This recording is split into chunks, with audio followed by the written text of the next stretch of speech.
ખૂબ ખૂબ સાધુવાદ વિકે મકવાણા એડવોકેટ સાહેબ શ્રી સૌને જય ભીમ નમો બુદ્ધાય જય ભીમ જય ભીમ જય ભીમ।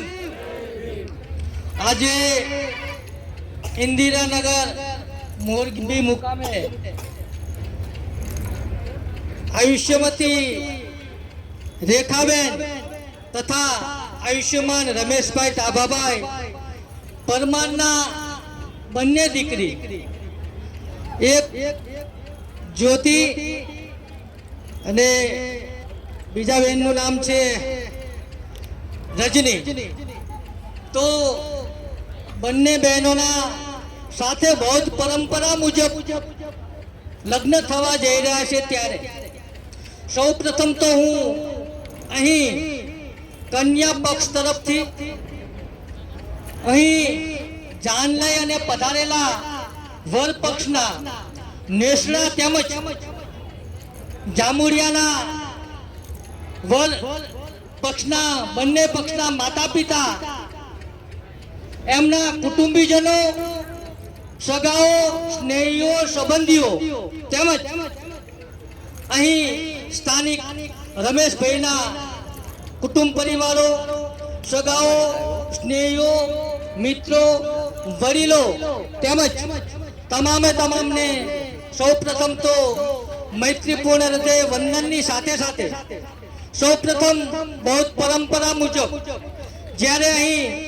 આયુષ્યમતી જ્યોતિ અને આયુષ્યમતીના બૌદ્ધ પરંપરા મુજબ મંગલ પરિણય એટલે કે વિવાહ મંગલ થવા જઈ રહ્યા છે ત્યારે સૌ પ્રથમ એમના માતા પિતા તેમજ વર પક્ષના માતા પિતાને પણ હું વિનંતી કરું કે સૌ પ્રથમ સ્ટેજ ઉપર આવશે। આ કોઈ જે ધર્મમાં આપણા વડવાઓ માતા પિતા કે સગાઓ સ્નેહીઓ કે આપણો સમાજ હતો એ પ્રમાણેની વિધિ નથી, પરંતુ સિમ્બોલ ઓફ નોલેજ મહામાનવ બોધિસત્વ ભારતીય બંધારણના ઘડવૈયા સ્ત્રીઓના મુક્તિદાતા આ દેશનું બંધારણ થકી જેણે આપણને પશુમાંથી માનવ તરીકેનું જીવન જીવતા શીખવ્યા તો મહાકારુણિક તથાગત ગૌતમ બુદ્ધની કરુણા તેમજ ડોક્ટર બાબા સાહેબના ત્યાગ બલિદાન સમર્પણ થકી આપણને જે માનવ તરીકેનું જીવન મળ્યું છે ત્યારે ડોક્ટર બાબા સાહેબનું સ્વપ્ન હતું કે આ દેશને મારે બુદ્ધમય ભારત બનાવવું છે। તો એ પ્રસંગે હું રમેશભાઈના મોટા ભાઈ એમના કુટુંબ પરિવારને પણ કહું છું કે અહીં આવો અને તમને વિનંતી કે તમે નીચે બેસો। વિકે મકવાણા સાહેબ પછી નરેશભાઈ અહીં ટંકારાથી પધારેલા નરેશભાઈ જેવો પણ બોધિ છે એમનું પણ હું અહીં આ તકે શબ્દો વ્યક્તિ સન્માન કરું છું અને તમારો આભાર માનું છું કે મને અહીં આ મંગલ પરિણય કરવા માટે આમંત્રણ પાઠવ્યું। તો આપણે સૌ પ્રથમ મહાકારુણિક તથાગત ગૌતમ બુદ્ધના ચરણ કમલોમાં પુષ્પ અર્પણ કરશું। મહામાનવ બોધિસત્વ સિમ્બોલ ઓફ નોલેજ ડોક્ટર બાબા સાહેબના તસવીરને ફુલહાર કરશું, અગરબત્તી કરશું, મીણબત્તી પેટાવશું અને આપણે વિવાહ મંગલની શરૂઆત કરશું। તો આપ સૌ બેસી જાઓ સામે। આયુષ્યમતી જ્યોતિ તેમજ આયુષ્યમાન રજનીને જે એમનું નવું જીવન શરૂ કરવા જઈ રહ્યા છે ત્યારે આ વિવાહ મંગલમાં આપણે મેં હમણાં કીધું એમ મહાકારુણિક તથાગત ગૌતમ બુદ્ધના ચરણ કમલમાં પુષ્પ અર્પણ કરશું, ડોક્ટર બાબા સાહેબના તસવીરને ફુલહાર કરશું, મીણબત્તી પેટાવશું, અગરબત્તી કરશું અને ત્રિશૂળ અને પંચીલ લઈ અને વિવાહ મંગલની શરૂઆત કરશું। તો હું આયુષ્યમાન વિવેક તેમજ આયુષ્યમાન ભાવેશ તેમજ આયુષ્યમતી જ્યોતિ અને આયુષ્યમતી રજનીને વિનંતી કરું છું કે તેઓ પોતાના સ્થાનેથી ઊભા થઈ અહીં ડોક્ટર બાબા સાહેબના તસવીરને ફુલાર કરશે, મહાકારુણિક તથાગત ગૌતમ બુદ્ધના ચરણ કમળમાં પુષ્પાર્પણ કરશે, મીણબત્તી પેટાવશે. તો વિનંતી સાથે કહું છું કે તેઓ ઊભા થશે અને ખાસ વિનંતી કે તમે ચંપલ કે બૂટ જે પહેર્યા હો તે કાઢી અને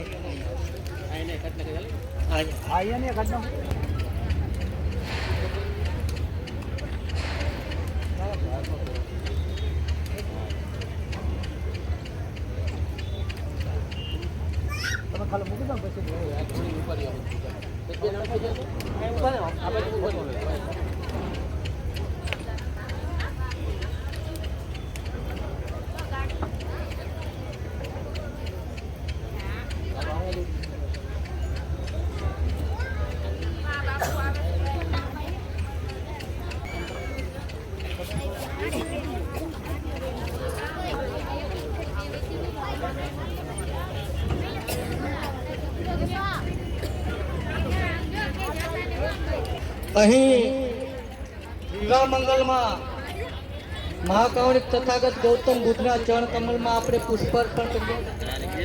મહામાનવ બોધિસત્વ ડોક્ટર બાબા સાહેબના તસવીરને ફુલાર કર્યા, મીણબત્તી પેટાવી, અગરબત્તી કરી અને આ તમામે તમામ વસ્તુએ પ્રતીકોના ફૂલ એ અનિત્યતાનું પ્રતીક છે. ફૂલ ખીલે છે, પોતાની સુવાસ ફેલાવે છે, અંતે મુરઝાઈ જાય છે. માનવ જીવનનું પણ એવું છે. આપણે જન્મ લઈએ છીએ, મોટા થઈએ છીએ અને સદકર્મો અને સદગુણોની સુવાસ ફેલાવવાની છે. આખરે આપણે પણ આ જગતમાંથી ચાલ્યા જવાનું છે. મીણબત્તી પેટાવી પ્રજ્ઞાનું પ્રતીક છે. જેવી રીતે મીણબત્તી પેટાવાથી અંધકાર દૂર, એવી જ રીતે જો જ્ઞાનનો દીપક આપણે પ્રગટાવશું તો આપણા જીવનનો અંધકાર, દુઃખ દર્દો દૂર થશે. તેમજ અગરબત્તી સળગાવવાનો મતલબ એ થાય છે જે દિશા તરફ પવન હોય એ દિશા તરફ એની સુવાસ જાય. તો આપણે જો સત્કર્મો કરશું તો એની સુવાસ ચારે દિશા તરફ થશે, એ અર્થમાં છે. અને મહામાનવ ડોક્ટર બાબા સાહેબે કીધું કે સૌથી મોટામાં મોટી માનવ સેવા જો કોઈ હોય, આ બાબા સાહેબનું સ્ટેટમેન્ટ છે સર. બાબા સાહેબે કહેલી વાત સિવાય અન્ય વાત હું કહેતો નથી સર. બાબા સાહેબે કહેલું કે સૌથી મોટામાં મોટી માનવ સેવા જો કોઈ હોય તો એ બૌદ્ધ ધર્મનો પ્રચાર અને પ્રસાર છે. સાથે સાથે એમણે પોતાના જીવનના અંતિમ દિવસોમાં ન માત્ર ભારતને પરંતુ સમગ્ર વિશ્વને એક મહાન ગ્રંથ ભેટ આપ્યો જેનું નામ છે ધી બુદ્ધાયા નિજ ધમ્મા. અને એમાં એમણે લખેલું છે સામાજિક ઉત્થાન માટે અનેક સાધનોની જરૂર પડે. એમાં કયું સાધન પહેલું વાપરવું અને કયું સાધન પછી વાપરવું એનો ક્રમ કાયમ એક સરખો રાખી શકાય નહીં. ક્યારેક શિક્ષણની જરૂર પડે, ક્યારેક એકતાની જરૂર પડે, ક્યારેક આર્થિકતાની જરૂર પડે અને ક્યારેક સંઘર્ષની કે રાજકીય બાબતોની પણ જરૂર પડે. પરંતુ જો સામાજિક ઉત્થાન માટે કોઈ એક વસ્તુ અથવા તો કોઈ એક મહત્વની બાબત હોય તો પહેલું અને છેલ્લું પગથિયું માત્ર ને માત્ર ધર્મ પરિવર્તન છે. બૌદ્ધ ધર્મની દીક્ષાએ ડોક્ટર બાબા સાહેબના મત મુજબ સામાજિક ઉત્થાન માટે સૌથી અગત્યનું, મહત્વનું ને પ્રથમ પગથિયું.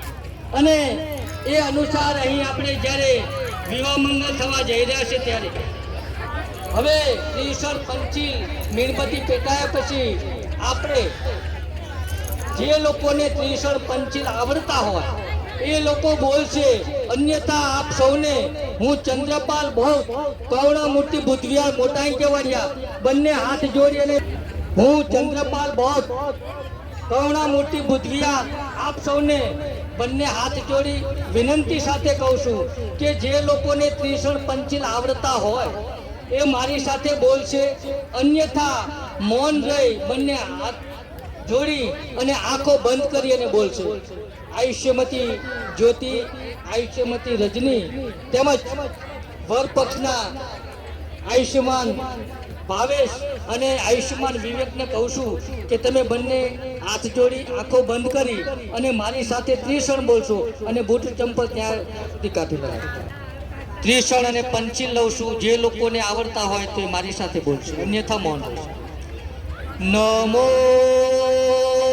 તચ્છ ભગવતો અરહતો सम्मा सम्बुद्धस्य नमो तच्छ भगवतो अरहतो सम्मा सम्बुद्धस्य नमो तच्छ भगवतो अरहतो सम्मा सम्बुद्धस्य बुद्धं शरणं गच्छामि धम्मं शरणं गच्छामि संघं शरणं गच्छामि द्वितीयंपि बुद्धं शरणं गच्छामि द्वितीयंपि धम्मं शरणं गच्छामि द्वितीयंपि संघं शरणं गच्छामि तृतीयंपि बुद्धं शरणं गच्छामि तृतीयंपि धम्मं शरणं गच्छामि तृतीयंपि संघं शरणं गच्छामि पाणातिपाता वेरमणि शिक्षापदं समादियामि अदिन्नदाना वेरमणि शिक्षापदं समादियामि कामेषु मिच्छाचारा वेरमणि शिक्षापदं समादियामि मूषावादा वेरमणि शिक्षापदं समादियामि शूरामेरय मज्ज पमादठाना वेरमणि शिक्षापदं समादियामि साधु साधु साधु સકારાત્મક પંચી પહેલા હું બોલું છું, મારી પાછળ આપ બોલશો. મૈત્રીપૂર્ણ કર્મ કરીને હું મારા શરીરને શુદ્ધ કરું છું. મુક્ત હસ્તે દાન કરીને હું મારા શરીરને શુદ્ધ કરું છું. શાંતિ, સાદગી તથા સંતુષ્ટિનું પાલન કરીને હું મારા શરીરને શુદ્ધ કરું છું. સત્યતાપૂર્ણ સંવાદથી હું મારી વાણીને શુદ્ધ કરું છું. સ્મૃતિ સુસ્પષ્ટ અને પ્રદીપ્ત રાખીને હું મારા મનને શુદ્ધ કરું છું. તો અહીં વિવાહ મંગલમાં પધારેલા તમામે તમામ સંબંધીઓ, સ્નેહીઓ, કુટુંબીજનો, પરિવારો, મિત્રો, માતાઓ, બહેનો અને બૌદ્ધ પરિવારના તમામે તમામ વડીલોને વંદનની સાથે અહીં બૌદ્ધ પરંપરા મુજબ અન્ય ધર્મોમાં 4 મંગલ હોય છે અને મંગલમાં શું કહે છે લગભગ કોઈને ખબર નથી, પણ જે વ્યક્તિ એની ખબર પડશે એટલે ત્યાર પછી હું માનું છું ત્યાં સુધી એનું ગુજરાતી અર્થ સાંભળીને કોઈ મંગલ કહે છે નહીં, પરંતુ એ વાત કહેવાને બદલે જ્યારે તથાગત ગૌતમ બુદ્ધ આપણને જગતનો મહાન અને શ્રેષ્ઠ માનવતાવાદી ધર્મ આપતા, જે ધર્મનો વિચાર સ્વતંત્રતા, સમાનતા, માનવતા, બંધુતા, મૈત્રી, કરુણા, મુદિતા, ઉપેક્ષા, તર્કસંગતતા અને વૈજ્ઞાનિક અભિગમની સાથે જાતે જ્યારે ન્યાયની વાત કરતો હોય ત્યારે ડૉક્ટર બાબા સાહેબે પોતાના જીવનના જેટલા પણ વર્ષો હતા એ તમામે તમામ વર્ષોમાં કદાચ 24 કલાકમાંથી 18 કલાક કરતાં વધુ અભ્યાસ કર્યો, પરંતુ એમણે જોયું કે ભારતમાં શોષિતો, પીડિતો, વંચિતો, શૂદ્રો, અતિશૂદ્રો, જેને વર્તમાનમાં SC, ST, OBC અને મહિલાઓ કહે છે, તો એને પશુ કરતાં પણ બદતર જીવન જીવવા માટે જો કોઈ એક વિચારે મજબૂર કર્યા હોય તો એનું મુખ્ય અને એક કારણ હતું, અને એ હતું હિન્દુ ધર્મ. એમણે નાનપણથી યાતનાઓ વેઠી, એટલે એમણે ન માત્ર ભારતના તમામે તમામ સંતો મહંતોને વાંચ્યા, ન માત્ર ભારતના ધર્મને વાંચ્યો, પરંતુ કહેવાય કે ડોક્ટર બાબા સાહેબે 5 વર્ષ કરતા વધુ સમય તો માત્ર ધાર્મિક પુસ્તકોમાં વાંચવા માટે ખર્ચ કર્યો, જેથી એમને ખબર પડે કે માનવ જીવન માટે ઉત્તમ ધર્મ કેવો હોવો જોઈએ ને શા માટે. તો એમાં એમણે બૌદ્ધ ધર્મ સૌથી ઊંચો ધર્મ લાગ્યો, જેમ મેં હમણાં કહ્યું, સ્વતંત્રતા, સમાનતા અને બંધુતા, અને એ બૌદ્ધ ધર્મનું સમાજ દર્શન જે તથાગત ગૌતમ બુદ્ધે 2500 વર્ષ પહેલા વાત કરેલી સ્વતંત્રતા, સમાનતા, માનવતા, બંધુતા, તર્ક અને વૈજ્ઞાનિક અભિગમની વાત, એમણે એ વાત જે કહેલી, જે ધમ્મપદમાં, જે બૌદ્ધના સમયમાં ત્રિપિટકમાં હતી, એ જ વાત આધુનિક સ્વરૂપે મહામાનવ બોધિસત્વ સિમ્બોલ ઓફ નોલેજ ડોક્ટર બાબા સાહેબે ભારતીય સંવિધાનના સ્વરૂપમાં આધુનિક ધમ્મપદ ભારતને ભેટ આપી છે.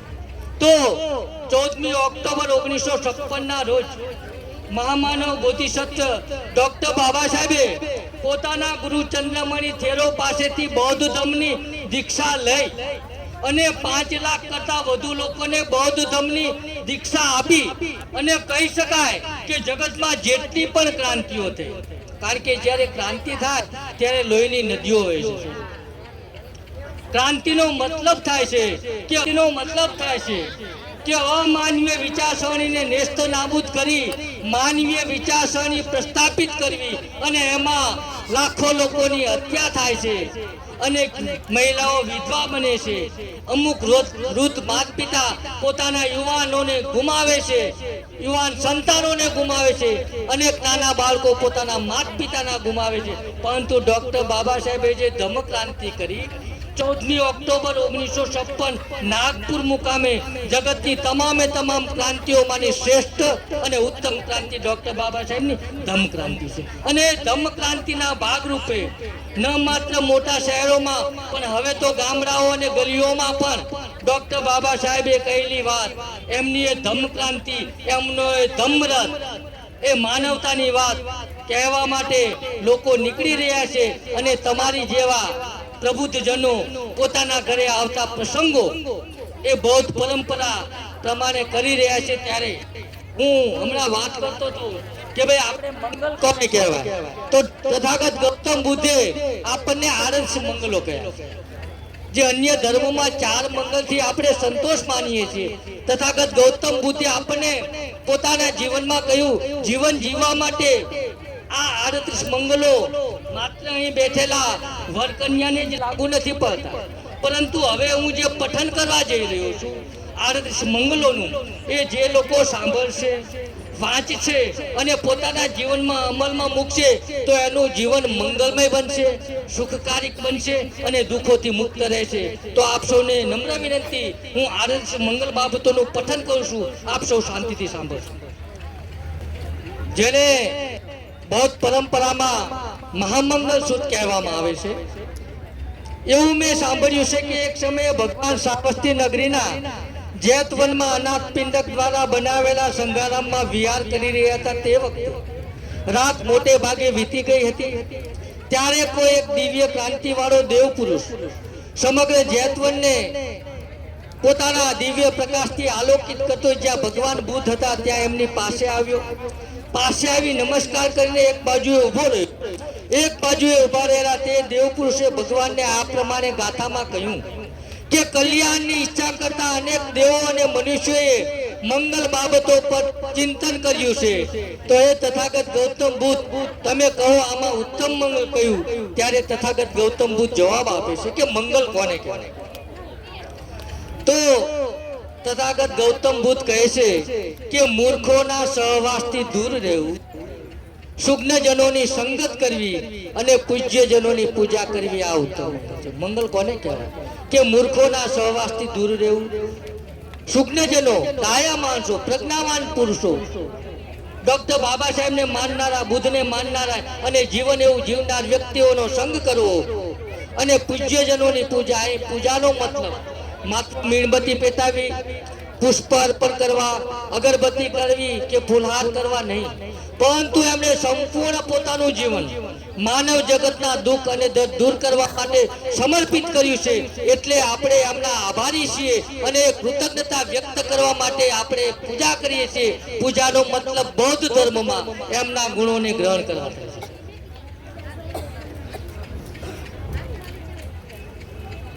અનુકૂળ પ્રદેશમાં વસવું, પુણ્યનો સંચય કરવો અને સન્માર્ગમાં મન દ્રઢ રાખવું, આ ઉત્તમ મંગળ છે.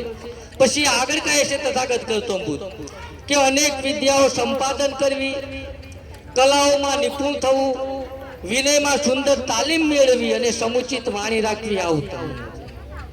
2500 વર્ષ પહેલા જે વાત તથાગત ગૌતમ બુદ્ધે પોતાની વાણીમાં કહેલી, એ જ વાતને ડોક્ટર બાબા સાહેબે માત્ર એક શબ્દમાં કહી કે તમે શિક્ષિત બનો, અનેક વિદ્યાઓ સંપાદન કરો, કલાઓમાં નિપુણ થાઓ, વિનયમાં સુંદર તાલીમ મેળવો અને સમુચિત વાણી રાખો, તમે શિક્ષિત બનો. આટલી જ વાત છે.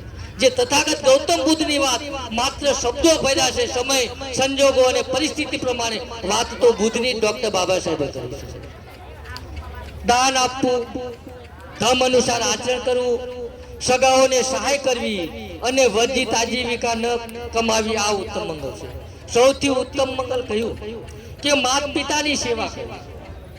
જેણે અનેક કષ્ટો વેઠી, અનેક દુઃખો વેઠી, અપાર ગરીબી હોવા છતાં આપણને જે મોટા કર્યા, તો માતા પિતાની સેવા કરવી એ આપણી સૌથી પહેલી ફરજ થાય છે. અને બૌદ્ધ ધર્મમાં 2 નહીં પરંતુ 4 માતા પિતા છે જેની સાથે આપણા લગ્ન થાય છે. એ આપણા જીવન સાથી, એના માતા પિતા જે આપણા સાસુ સસરા હોય એને પણ આપણે માતા પિતા સમાન ગણી, જે રીતે માતા પિતાનો આદર સત્કાર અને સન્માન કરીએ છીએ, એમની સેવા કરીએ છીએ, એ જ રીતે તમને અહીં વરકન્યા બંનેને કહું છું કે તમારે પણ આ વાત નજરમાં રાખી અને જેમ તમે તમારા માતા પિતાનું સન્માન કરો છો, સેવા કરો છો, આદર સત્કાર કરો છો, એ જ રીતે તમારા સાસુ સસરાને પણ સન્માન અને સત્કાર કરવાના અને વર્જિત આજીવિકા ન કમાવી. કારણ કે એવી કોઈ આજીવિકા ન કમાવી જોઈએ જેથી આપણા કુટુંબ પરિવારને નુકસાન થવું જોઈએ. અસ્તવ્યસ્ત કામો ન કરવા, બાળકોની સંભાળ રાખવી અને સગાઓને સહાય કરવી. બની શકે આપણો સમય સારો હોય, આપણી પાસે બુદ્ધિ હોય તો આપણા સગાઓ અને સહાય સંબંધી કુટુંબીઓને એને મદદ કરવી જોઈએ. આ ઉત્તમ મંગળ છે. પછી આગળ કહે છે કે તન અને મનથી પાપોનો ત્યાગ કરવો, મદ્યથી નશાથી દૂર રહેવું અને ધર્મ કાર્યમાં પ્રમાદ રહિત રહેવું, આ ઉત્તમ મંગળ છે.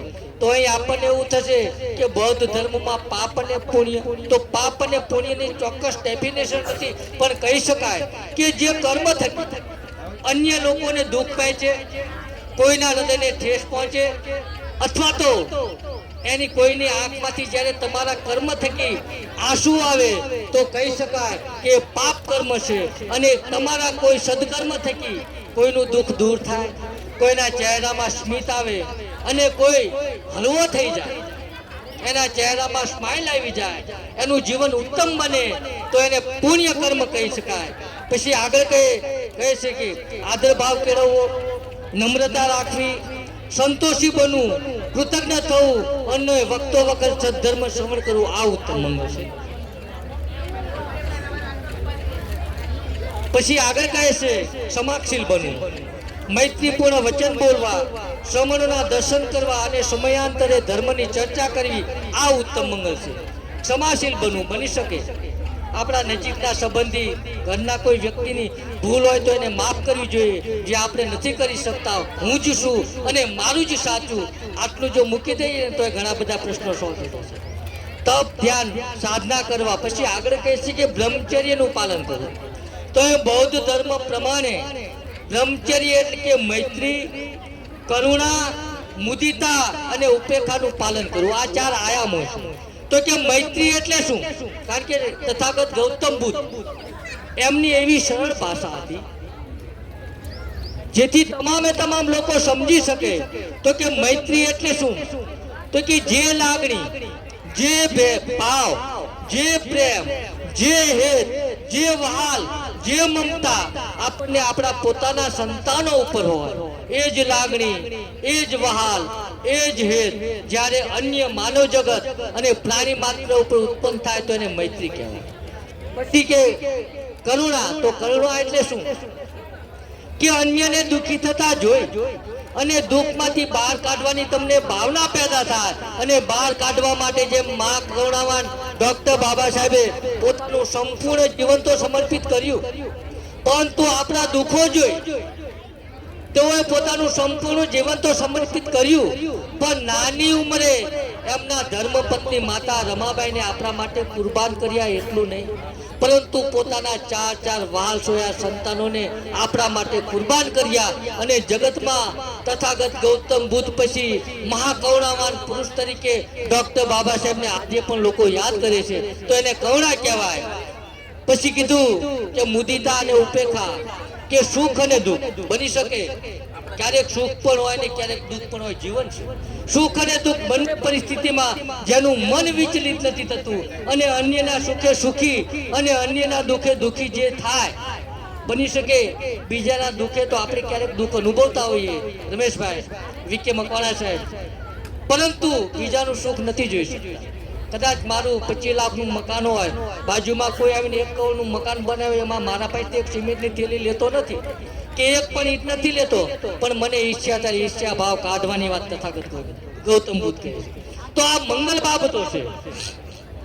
પછી કહે છે કે લાભ હાનિ, યશ અપયશ, નિંદા પ્રશંસા અને સુખ અને દુઃખ, એમ 8 પ્રકારના લોક સ્વભાવની સાથે પ્રસંગ આવતા જેનું ચિત્ત અસ્થિર થતું નથી પરંતુ સુખરૂપ રહે છે. આ તેમનું ઉત્તમ મંગળ છે. આ પ્રમાણે આ મંગલ બાબતોનું જીવનમાં આચરણ કરતા કોઈ પણ વ્યક્તિ પરાભવ પામતા નથી, સર્વત્ર કલ્યાણ મેળવે છે. તો આ રીતે આદર્શ મંગલો છે. અને તથાગત ગૌતમ બુદ્ધે કહેલું કે તમે કોઈ વાત એટલા માટે ન સ્વીકારો કે પરંપરાથી ચાલી આવી છે. તમે કોઈ વાત એટલા માટે પણ ન સ્વીકારો સમગ્ર માનવ જગત માને છે. તમે કોઈ વાત એટલા માટે પણ ન સ્વીકારો કે એના ઉપલા સ્તરથી માન્યતા મળેલી છે. તમે કોઈ વાત એટલા માટે પણ ન સ્વીકારો તમારો આદર્શ, તમારો ગુરુ, તમારો વડીલ, તમારો શાસ્ત્રા કે તમારો સંત કહે છે. તમે કોઈ વાત એટલા માટે પણ ન સ્વીકારો કે ધર્મ ગ્રંથોમાં લખેલી છે. અને પોતાની વાતનું ખંડન કરતા તથાગત ગૌતમ બુદ્ધ કહે છે કે તમે કોઈ વાત એટલા માટે પણ ન સ્વીકારો, એને તથાગત ગૌતમ બુદ્ધ કહે છે. પરંતુ જ્યારે કોઈ વાત તમને જોવામાં, સાંભળવામાં, અનુભવવામાં આવે તો આપણે આપણી બુદ્ધિની એરરની કસોટી પર ચકાસવાની છે અને એ સત્ય સાબિત થતી હોય. તેમજ વ્યક્તિગત પોતાને અને પોતાના કુટુંબ પરિવાર અને માનવ જગતને હિતકારક હોય તો જ માનો આ ભૂતની વાત છે. માટે ડોક્ટર બાબા સાહેબ બૌદ્ધ ધર્મ સાથે સાથે તથાગત ગૌતમ બુદ્ધ કહે છે કે જે વ્યક્તિ તર્ક નથી કરતો તે ધર્મમાં આંધળો છે, તર્ક નથી કરી શકતો તે મૂર્ખ છે, અને જે તર્ક કરવાનું સાહસ પણ નથી કરી શકતો એ ગુલામ છે. અને ગુલામીમાંથી મુક્તિ અપાવવા માટે ડોક્ટર બાબા સાહેબે બૌદ્ધ ધર્મ આપ્યો. કારણ કે જે ધર્મમાં હું અને તમે છીએ તો નવેદ થાય એટલે થાય, શું કામ સવાલ નહીં. વાતો આગળ નહીં કરતા આપણી પરંપરા મુજબ. હવે બીજી એક વાત, જે ધર્મમાં આપણે હતા એ ધર્મમાં કન્યાદાન હોય છે. સાંભળજો માતાઓ, બહેનો, તમને ખાસ ને વડીલોને પણ, જે ધર્મમાં કન્યાદાન હોય તો બૌદ્ધ ધર્મમાં કન્યાદાન નથી. દાન કોઈ વસ્તુ નથી. દાન એ કોઈ વસ્તુનું હોય.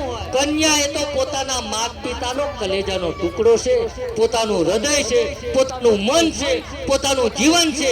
એ નાની બાળકી હોય ને રોય ને સાહેબ, એ મજબૂત માણસ, પથ્થર સમો માણસ, એ રોઈ જતો પોતાની દીકરીને ઠેસ વાગે અને લોહી નીકળે તો એ હવે જ્યારે પોતાનું ઘર છોડી, જેને 20-25 વર્ષ પોતાના ઘરે વાલથી લાડકોટથી મોટી કરી હોય, એ પોતાના નવું ઘર શરૂ કરવા માટે, દાંપત્ય જીવન શરૂ કરવા માટે પોતાના ઘરે જાય છે, પોતાના ઘરે જાય છે. તો એ માતા પિતાને વિચારો, કહી શકાય કે માતા અને પિતા માટે સૌથી જો કોઈ સુખદ પળ હોય, સાચો દિવસ હોય, સોનાનો દિવસ હોય તો એમ કહી શકાય કે જ્યારે માતા પિતા પોતાની દીકરીના લગ્ન કરે છે ત્યારે એનો સૌથી એ સોનાનો દિવસ હોય છે. પણ દુઃખ સાથે આપણે એ પણ કહેવું પડે કે કદાચ સૌથી પીડાદાયક કોઈ દિવસ હોય ને માતા પિતા માટે તો પોતાની વાલસોઈ દીકરીને એના પતિના ઘરે ચોક્કસ આ જીવનનો ક્રમ છે પણ એને કારણ કે 20-25 વર્ષ આ માતા પિતાએ આ વાલસોઈ દીકરીઓને મોટી કરી હોય અને જ્યારે એ પોતાના ઘરેથી દૂર થાય છે એ દુઃખ થાય છે એટલે બૌદ્ધ ધર્મમાં કન્યા દાન નથી, કન્યાને પોતાના ઘેર મોકલે છે. તો હવે હું બૌદ્ધ પરંપરા મુજબ વર અને કન્યાના કર્તવ્યો છે એ કર્તવ્યો વાંચી સંભળાવું છું જે તમારે જીવનમાં આચરણમાં મૂકવાના છે. વર અને કન્યાને પછી એમણે પણ આપણી સમક્ષ પ્રતિજ્ઞા લેશે એટલે 10 મિનિટનો સમય લાગશે. એ પછી પુષ્પ અર્પણ કરશે વર કન્યા એકબીજાને ફુલહાર. પછી આપણી વિધિ તો અહીં પહેલા હું વરના કર્તવ્યો સાંભળું છું. તો હે આજે બંને છે એટલે વર પક્ષમાં હે ભાવેશ, આયુષ્યમાન ભાવેશ અને આયુષ્યમાન વિવેક બંનેને એક સાથે જ સંબોધી અને વરના કર્તવ્યો સંભળાવું છું. હે પ્રિય ઉપાસક ભાવેશ તેમજ વિવેક, આપ સૌ શાંતિથી સાંભળો અને તમને કહું છું. હે પ્રિય ઉપાસક, તમે સાવધાન થઈને સાંભળો. ભગવાન બુદ્ધે પત્ની માટે પતિએ આચરણ કરવાના 5 કર્તવ્યો જણાવ્યા છે. આ તમારે આચરણમાં મૂકવાના છો, નહીં તો મેં આવશું ક્યારેક તમારા ઘરે. તમારે તમારી પત્નીનું સન્માન કરવું જોઈએ. શું કહે છે?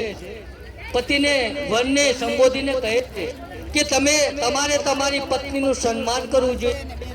તો સન્માન ના કરો તો તમારે તમારી પત્નીનું અપમાન કરવું જોઈએ નહીં. આપણે જે વાતમાં તોડી પાડીએ છીએ, બેસ તને શું ખબર પડે? તો બૌદ્ધ ધર્મમાં સ્ત્રી સમાનતા છે અને આ જગતમાં જો કોઈ પણ સૌ પ્રથમ મહાન પુરુષ મહામાનવ પેદા થયા હોય જેને સ્ત્રીને સન્માન આપ્યું અને જગતમાં આપણે જે માનીએ પણ માતા સમૂહ કોઈ નથી. માતા એ સ્ત્રી છે અને સ્ત્રીને જો સમાનતા આપી હોય એ તથાગત ગૌતમ બુદ્ધ અને ડોક્ટર બાબા સાહેબ તો કહે કે તમારે તમારી પત્નીનું સન્માન કરવું જોઈએ, તમારે તમારી પત્નીનું અપમાન કરવું જોઈએ નહીં, તમારે અનૈતિક કામ કરવા જોઈએ નહીં.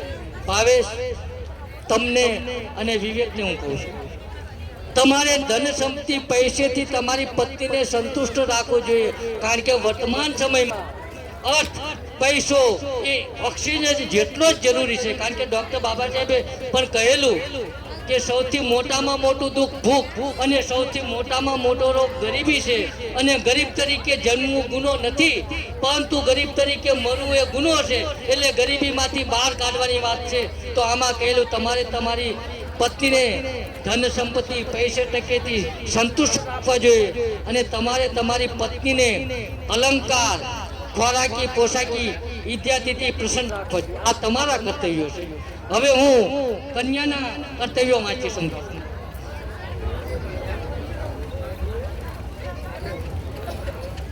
હવે આયુષ્યમતી જ્યોતિ અને રજની બંને દીકરીઓને હું કહું છું, તમે શાંતિથી સાંભળો કન્યાના કર્તવ્યો. હે સૌભાગ્યવતી ઉપાસિકા, તમે સાવધાન થઈને સાંભળો. ભગવાન બુદ્ધે પતિ માટે પત્નીને આચરણ કરવાના 5 કર્તવ્યો જણાવ્યા છે. તો તમારે તમારા ઘરના સગળા કાર્યો સારી રીતે કરવા જોઈએ. આ તમારી ફરજમાં આવે છે. તમે નોકરી કરતા હોય, નોકર ચાકર રાખો તો સારી બાબત છે, નહીં તો આ ફરજ પણ તમારા માટે છે. કારણ કે માતાનું જીવન જ છે કે પોતાના બાળકો માટે વ્યતીત કરવું. તમારે તમારા પરિવાર, પરિજન અને નોકર ચાકરને પ્રસન્ન તથા નિયંત્રણમાં રાખો. હું આશા રાખું છું કે તમે ખૂબ જ સુખી બનો, તમારું ઘર ખૂબ વૈભવશાળી બને. તો તમારે તમારા પરિવાર, પરિજન અને નોકર ચાકરને પ્રસન્ન તથા નિયંત્રણમાં રાખવા જોઈએ. પછી તમારે અનૈતિકતાથી દૂર રહીને તમારા પતિના વિશ્વાસપાત્ર બનવું જોઈએ. તમારે તમારા પતિએ ઉપાર્જિત કરેલ ધન સંપત્તિનું રક્ષણ કરવું જોઈએ અને તમારે ઘરના સઘળા કાર્યોમાં દક્ષ રહેવું જોઈએ તથા આળસ કરવી જોઈએ. સાથે સાથે તથાગત ગૌતમ બુદ્ધ અને એ સમયે બૌદ્ધ પરંપરા મુજબ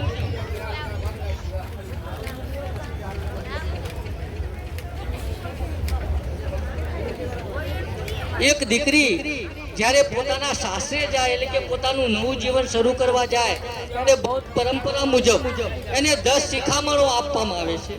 તો પહેલા કહેવાય છે કે ઘરની આગ બહાર ન લઈ જવી. આયુષ્યમતી રજની અને જ્યોતિ તમે સાંભળો, ઘરની આગ બહાર ન લઈ જવી બની શકે. હું ઈચ્છું છું કે તમારું જીવન ખૂબ જ સારું જીવે, પણ બની શકે ઘર છે. ક્યારેક કોઈ નાની ચળભળ થાય તો વાત ક્યાંય બહાર ન કરવી, આવું તથાગત ગૌતમ બુદ્ધ કહે કે ઘરની આગ બહાર ન લઈ જવી. બીજું, બહારની આગ ઘરમાં ન લાવી. કુટુંબ પરિવારમાં આડોશ પાડોશમાં કંઈક હોય તો એ ઘરે લાવીને એ અંતર્ગત તમારે પણ માથાકૂટ ન કરવી જોઈએ. આપે તેને આપવું, તમારું જીવન સુખી બને. કુટુંબ પરિવારને અન્યને તમે આપી શકો એવા બનો. તો કીધું કે તમે આપે, તમે કોઈ વસ્તુ આપી હોય પાછું આપે તો આપે તેને આપ, ન આપે તેને ન આપવું. તમે કોઈને આપ્યું હોય પાછું ન આપે તો પરિવાર નહીં આપવું. પરંતુ બુદ્ધ આગળ જઈને કહે છે તમારા સગાઓ, સ્નેહીઓ, પરિવારજનોને ન આપે તો પણ આપો. સાંભળજો, તથાગત કરુણાવાન હતા. એમણે કીધું કે બની શકે આપણા કુટુંબ પરિવાર સગાવાલાનો આપણે મદદ કરી હોય, એને આપણને પાછા આપવાની ભાવના હોય, પણ પરિસ્થિતિ અને સંજોગો ખરાબ હોય તો 3 વખત આપો. આ તથાગત ગૌતમ બુદ્ધ કહી શકે. પછી સુખેથી જમવું, સુખેથી બેસવું, સુખેથી સૂવું. અને ગૃહ દેવતા, કે આપણે અન્ય કોઈ દેવતા નથી પણ સાસુ સસરા, જેને ગૃહ દેવતા કહે છે, એમની પૂજા કરવી એટલે કે સન્માન કરવું.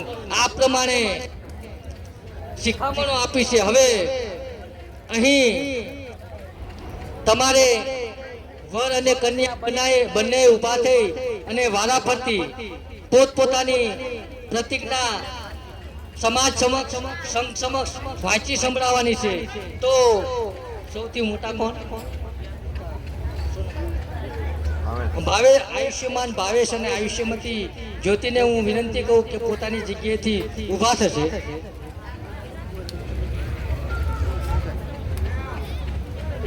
અને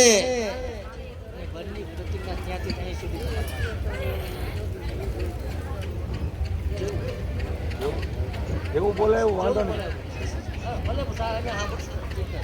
જેવું બોલે ધીમે ધીમે બોલો.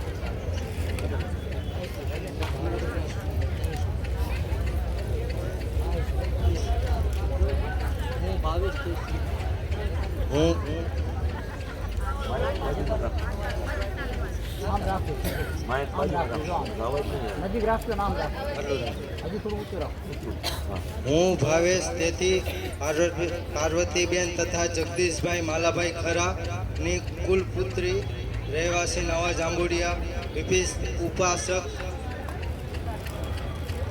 ઉપાસિકોનો સંપર્ક ગંભીરતાપૂર્વક પ્રતિજ્ઞા કરું છું.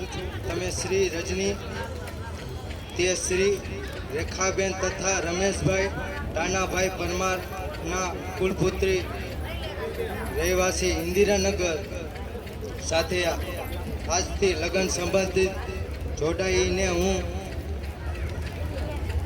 તમારું સન્માન કરીશ, તમારું અપમાન કરીશ નહીં અને તે કાર્ય કરીશ નહીં. તમને તમારી ખોરાકી પોષકી અલંકારી પૂરવા પાડીશ અને ધર્માનુસાર આચરણ કરીશ. ખૂબ ખૂબ સાધુવાદ. હું રજની એથી શ્રી રેખાબેન તથા રમેશભાઈ પરમારના રહેવાસી ઇન્દિરાનગર મોરબી ઉપર સ્થિતિ ઉપાસિકાઓના સર્વ સમસ્ય ગંભીરતાપૂર્વક પ્રગતિ કરું છું કે તમો શ્રી ભાવેશભાઈ તેથી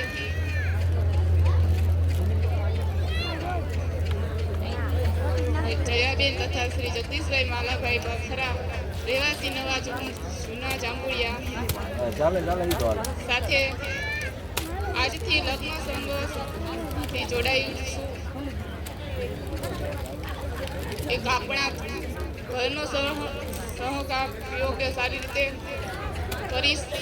આપણા પરિવાર, પરિજન, નોકરી, ચાકર વગેરે પ્રકૃતિ તથા નિયંત્રણ રાખીશ અને કાર્યથી દૂર રહીશ. તમારી વ્યવસાયોથી બનીશ.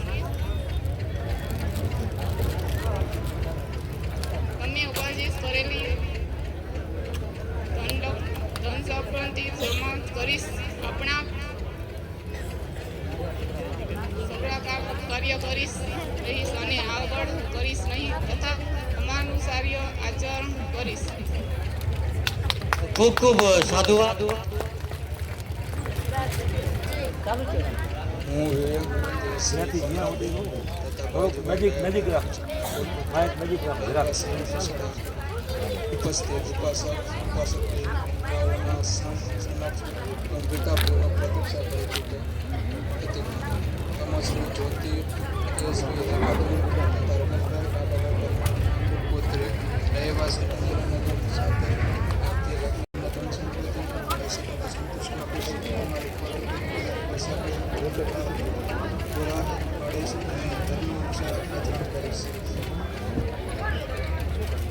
ખૂબ ખૂબ સાધુવાદ. હવે હું આયુષ્યમતી જ્યોતિને કહું કે તે પણ આ રીતે પોતાની સમક્ષ પ્રતિજ્ઞા વાંચી છે. નજીક રાખ. હું જ્યોતિ રેખાબેન તથા રમેશભાઈ પરમાર પ્રતીક્ષા કરું છું. શ્રી વિવેક શ્રી કમળાબેન તથા બાવજીભાઈ ડાયાભાઈ પાંચાલ નિવાસી નેસડા સાથે આજથી લગ્ન સંબંધમાં જોડાઉં છું. આપણા અને સારી રીતે કરીશ. આપણા પરિવાર પરિજન મગર ચાકર વગેરે પ્રસંગ તથા નિયંત્રણ રાખીશ. તે કાર્ય દૂર રહીશ. મારી વિશ્વાસ પાત્ર બનીશ. અમે ઉપાર્જિત કરેલી ધન સંપત્તિ કરીશ. આપણા ઘરમાં થોડા કાર્યો શ્રેષ્ઠ અને આદેશ કરીશ નહીં તથા ધર્મ અનુસાર આચરણ કરીશ. હું બોલતે ખૂબ ખૂબ સાધુવાદ. અહીં સમાજ અને સંઘ સમક્ષ બંને વર કન્યાએ રજની, જ્યોતિ, ભાવેશ અને વિવેકે પોતાની પ્રતિજ્ઞા વાંચી સંભળાવી. આપણે આશા રાખીએ કે એમનું નવું જીવન, એમનું દાંપત્ય જીવન ખૂબ જ સુખમય અને સારું નીવડે. હવે બંનેના માતા પિતા હાજર હોય તો તે પણ ઊભા થશે અને તેઓ પણ ઊભા થશે પોતપોતાની જગ્યાએથી, કારણ કે પુષ્પમાળા અર્પણ કરવા પડશે. એ પહેલાં હું તમને થોડીક વાત કરું છું. ફોટો મારી લેવા દીધો. મોટા ભાવે. અહીં હવે આ વિવાહ મંગલ, જેને મંગલ પરિણે કહેવામાં આવે છે, તો એ સંપન્ન થવા તરફ જઈ રહ્યું છે. ત્યારે આપણે વર કન્યા એકબીજાને પુષ્પાર્પણ કરે એ પહેલા સમજો તમે એ બોલો. ત્રિરત્ની પાવન સ્મૃતિ સાથે ઉપસ્થિત સમાનને સાક્ષી માનીને હું ભાવેશ આયુ રજની પત્નીના રૂપમાં સ્વીકાર કરીને જીવનભર તેમની સાથે રહેવાની પ્રતિજ્ઞા કરું છું. ખૂબ ખૂબ સાધુવાદ.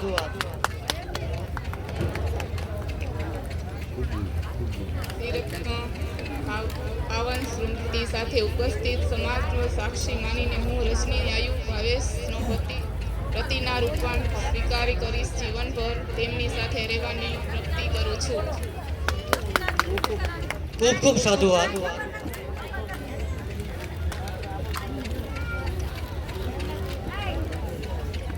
ત્રિરત્નની પાવન સ્મૃતિ સાથે ઉપસ્થિત સમાજની સાક્ષી માનીને વિવેક આયુ જ્યોતિના પત્નીના રૂપમાં સ્વીકાર કરીને જીવનભર તેમની સાથે રહેવાની પ્રતિજ્ઞા કરું છું. ખૂબ ખૂબ સાધુવાદ. શ્રી રત્ન પાવન સ્મૃતિ સાથે ઉપસ્થિત સમાજને સાક્ષી માનીને હું જ્યોતિ આયુ પ્રતિરૂપમાં સ્વીકાર કરીને જીવનભર તેમની સાથે રહેવાની. ખૂબ ખૂબ સાધુવાદ. અહીં એક શ્વાસ જ્યોતિ અને રજની ઉભા વર કન્યા બંનેના માતા પિતાને પણ હું જે કહું એમ બોલવાનું છે. અહીં હવે વર કન્યાના માતા પિતાને હું જે કહું એ રીતે બોલવાનું છે કે અમો બોલો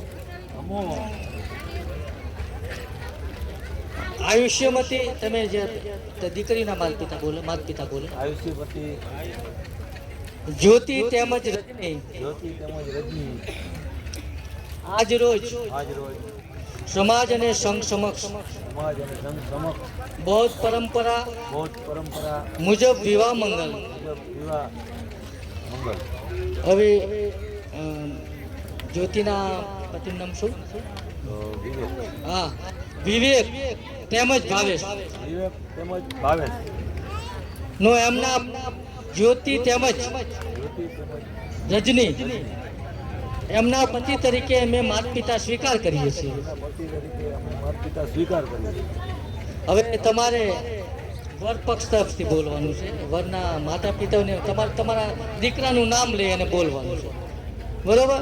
તમારા દીકરાનું નામ લઈ અમો શું નામ તમારા? ભાવેશના માતા પિતા તમારા વિવેકના માતા પિતા આજ રોજ બૌદ્ધ પરંપરા મુજબ વિવાહ મંગલમાં હવે તમારી રજનીનો તમે જ્યોતિનો અમારા પુત્રના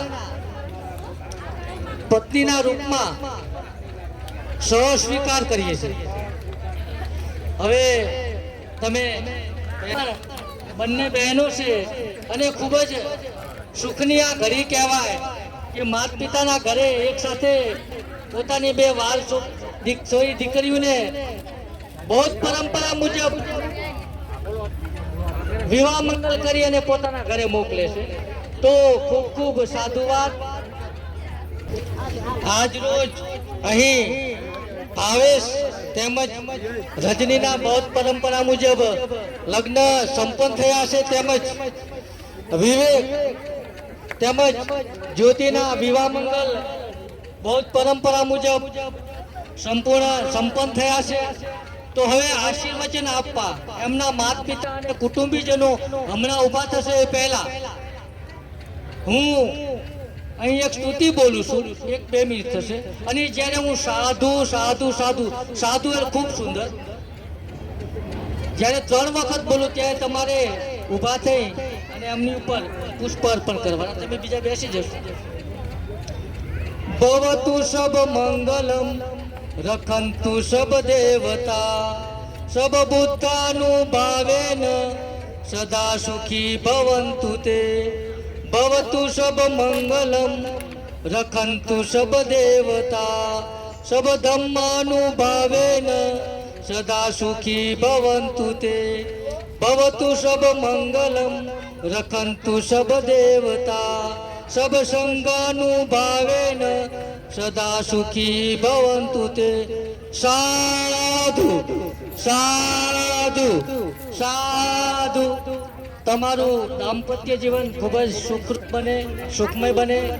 તમે ખૂબ જ લાંબુ જીવન જીવો, આદર્શ જીવન જીવો અને ડૉક્ટર બાબા સાહેબ અને બૌદ્ધના વિચારોને આગળ ધપાવો એ આશા સાથે આજે અહીં ઇન્દિરાનગર મોરબી મુકામે આમંત્રણ પાઠવવા બદલ હું ચંદ્રપાલ બૌદ્ધ કરુણામૂર્તિ બુદ્ધવિહાર આપ સૌનો આભાર માનું છું અને અહીં વિવાહ મંગલ પરિણય સંપન્ન જાહેર કરશું.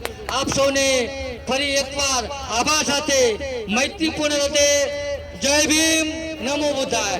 જય ભીમ, જય ભીમ, જય ભીમ. तथागत गौतम बुद्ध की करुणा हो, करुणा हो, करुणा हो. સૌને ખૂબ ખૂબ આભાર.